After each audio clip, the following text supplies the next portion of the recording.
भाई ये story time है कि कैसे दो दीदियों की वजह से मेरी और मेरी मम्मी के बीच में कैसे घमासान युद्ध छिड़ गया था। तो मतलब ये तब की स्टोरी है जब अराउंड 6-7 महीने पहले मेरे घर पे दो दीदियाँ रहने आई थी रेंट पे, ठीक है।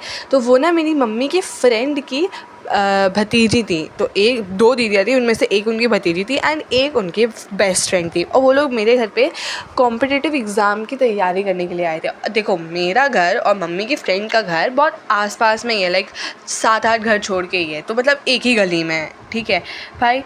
पहले 2-3 महीना तो सब नॉर्मल था, मतलब हम लोग बहुत हंसी खुशी से रहते थे। वो हमारे कमरे में आती थी सोने, क्योंकि तब बहुत गर्मी होती थी और उन्होंने एसी नहीं लगवाया था।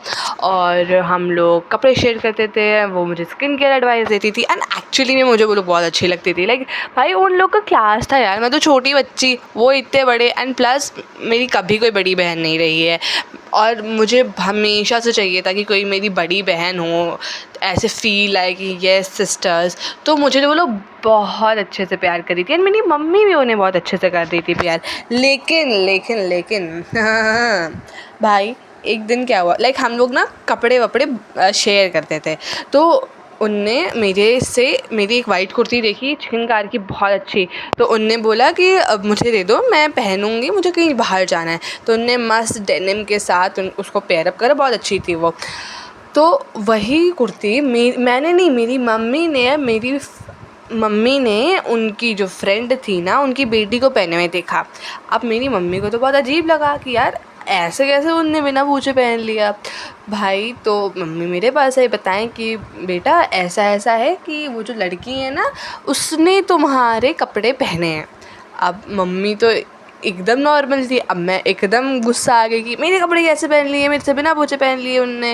एंड मुझे वो दीदी नहीं अच्छी लगती है because she is bit of crazy, ठीक है। तो भाई एकदम मेरा दिमाग ख़राब हो गया। फिर उसके बाद मैंने दीदी को लाइक दरवाजे पे मिली, मैं बाहर पार्टी में जा रही थी। मैंने बोला कि दीदी मैं आऊँगी, मुझे आपसे कुछ ज़रूरी बात करनी है। और मैंने बहुत नॉर्मल वे में बोला था। मैं पार्टी में गई, बोरिंग सी पार्टी थी, मैं वापस आई, ठीक है। मैं वापस आई तो मैं गेट के अंदर घुसी भी नहीं, वो ऊपर से चिल्लाने लगी कि अंदर आओ, ऊपर जल्दी आओ जल्दी आओ। भाई मैंने जूते भी नहीं निकाले थे, मैं सबसे पहले उन्हीं के पास गई।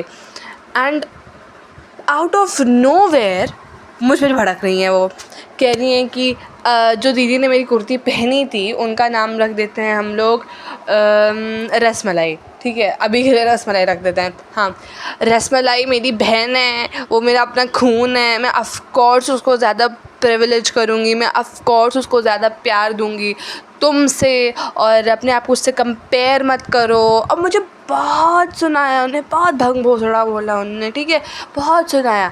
अब मैं वहाँ खड़ी हूँ, मैं कुछ नहीं कह रही हूँ, ठीक है, मैं बस प्रोसेस कर रही हूँ कि हुआ क्या। मेरे कहने से पहले उनको मेरी बात पता चल गई, तो उनने मुझे दिया एंड चली गई, ठीक है। मैं अपने ग्रुप में आ गई। अब देखो जो मेरा रूम है, हमारा रूम और उनका फ्लैट अटैच्ड है, मतलब एक दीवार बीच में, वो दोनों के कॉमन है, ठीक है। अब वहाँ से आवाज़ आती जाती रहती, ये मुझे नहीं पता था कि आवाज़ आती जाती रहती, तो मेरे लिए न्यू बात थी, है ना। तो मैं अपनी मम्मी से खूब गरी आई उन्हें कि गाँव की आई हैं, मुझे बताएंगी, और मेरे कपड़े पहन के भेजी हैं उनको, और मेरे को बताएंगी, आई बड़ी साली। और मैंने बहुत गाली दी उन्हें, ठीक है, जितनी गाली मैं दे सकती थी मैंने उतनी गाली दी, ठीक है। एंड आफ्टर 10 to 15 मिनट्स मैंने कपड़े चेंज कर लिए एंड दरवाजे पर नॉक आती है, टिक। अच्छा रुको, स्टोरी बहुत लंबी है, बाकी की स्टोरी मैं अगले पार्ट में सुनाऊंगी, तो तब तक के लिए बाय।